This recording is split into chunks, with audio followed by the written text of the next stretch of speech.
भानु जी पर तो भाई बहुत बड़ा भ्रष्टाचार का भी आरोप है। हम लोग को लोग मैंने दूसरे भावना से देखते थे कि इतने बड़ा भ्रष्टाचारी को भवनाथपुर विधानसभा से लोग कैसे जीता देते हैं। इसलिए हम लोग अपना मैंने ये चुनाव जिताकर अपने आप को कहिए कि हम लोग गंगा नहाने का काम किए। जैसे आज लोग भाजपा में गंगा नहा रहे हैं, उसी तरह से हम लोगों ने भानु जी को वहां से मात दे करके और हम लोग गंगा नहाने का काम किया। कहाँ चूक हो गई अगर बात किया जाए, जो पूर्व में विधायक रहे, मंत्री रहे, भानु प्रताप शाही, इनकी हार हो गई, क्या कारण लगता है आप लोगों को? उनकी झूठी वादा और झूठ का वादा पर सब बहुत दिनों तक जनता विश्वास नहीं करती है। जनता के लिए आप जो बोल रहे हैं आपको करना पड़ेगा। और हमारे विधायक जी भी मैंने हम लोग आग्रह करेंगे कि जो वादा से विधायक जी आए हैं या मुख्यमंत्री जी आए हैं, उनको कहीं ना कहीं गरीब के साथ धोखाधड़ी न करें, क्योंकि धोखाधड़ी होने के बाद यही हाल होता है तमाम लोगों को। और क्या समस्या था जिसके लिए आप लोगों ने फिर से एक बार चुना है हेमंत सोरेन जी के पार्टी के लोगों को? भवनाथपुर में बहुत तरह की समस्या थी, एक नहीं कई की समस्या थी। वहाँ का जो विधायक था बिल्कुल निकामा था, इसलिए आप जनता वहाँ का हर हालात में चाहता था कि इस निकम्मे विधायक को हटा दें। और इस सरकार अच्छी काम कर रही है जनता हित में। सरकार अच्छी काम कर रही है। किस बेसिस पर आप लोग वोट दिए थे? ये सरकार जनताओं के हित में अच्छी काम करे, इसलिए उसी के आधार पर वहाँ के लोगों ने वोट दिया। वोट दिए थे नहीं? नागपुर में क्या लगता है कौन सा जादू चला था? मैया योजना या हेमंत दादा का जादू चला है या कल्पना भाभी का चला, किसका जादू चला? सबसे पहले आपका चैनल को मैं धन्यवाद देता हूँ और साथ ही झारखंड के माननीय मुख्यमंत्री श्री हेमंत सोरेन जी को 5 साल के लिए हम लोग धन्यवाद देना चाहेंगे कि आप अच्छे राह पर इस झारखंड को ले चलिए।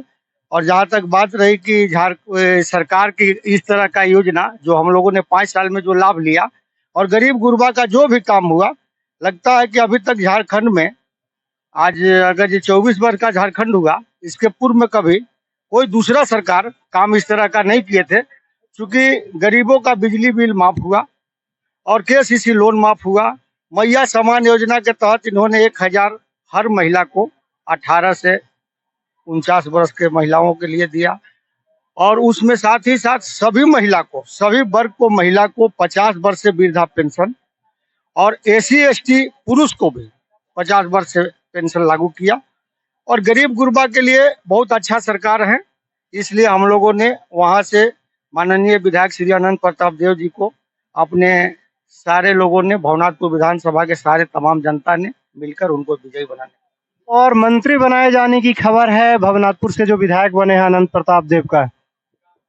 वो तो हम लोगों के लिए अति उत्तम और खुशी की बात है। हम लोग सरकार से भी आग्रह करेंगे, पूरे भवनाथपुर विधानसभा के लोग यही टकटकी लगाए हुए हैं कि चूंकि हमारे क्षेत्र को विधायक मंत्री निश्चित रूप से बने, चूंकि वह क्षेत्र बहुत पिछड़ा हुआ क्षेत्र है और ऐसे भी झारखंड में 81 नंबर का विधानसभा है ना। इसलिए हम लोग तो चाहते हैं कि छोटे राजा जी वहाँ का मंत्री बने और वहाँ का दुलारा हुआ राजा है। हम लोगों को मतलब वहाँ की जनता को दुलारा प्रत्याशी मिले थे, इसलिए हम लोग चाहेंगे कि उनको मंत्री बनाया जाए। और इसके लिए भी पूरे भवनाथपुर की जनता अबुआ सरकार को, हेमंत जी को मैंने दिल से बधाई देगा।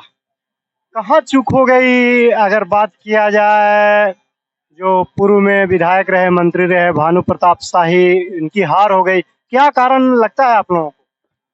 उनकी झूठी वादा और झूठ का वादा पर सब बहुत दिनों तक जनता विश्वास नहीं करती है। जनता के लिए आप जो बोल रहे हैं आपको करना पड़ेगा। और हमारे विधायक जी भी मैंने हम लोग आग्रह करेंगे कि जो वादा से विधायक जी आए हैं या मुख्यमंत्री जी आए हैं, उनको कहीं ना कहीं गरीब के साथ धोखाधड़ी न करें, क्योंकि धोखाधड़ी होने के बाद यही हाल होता है तमाम लोगों को। और दूसरा बात है कि भानु जी पर तो भाई बहुत बड़ा भ्रष्टाचार का भी आरोप है।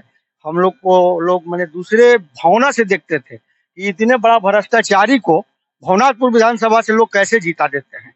इसलिए हम लोग अपना मैंने ये चुनाव जिताकर अपने आप को कहिए कि हम लोग गंगा नहाने का काम किए। जैसे आज लोग भाजपा में गंगा नहा रहे हैं, उसी तरह से हम लोगों ने भानु जी को वहां से मात दे करके और हम लोग गंगा नहाने का काम किया। और संभवतः अगर मंत्री बनते हैं तो मंत्री बनाने का भी काम।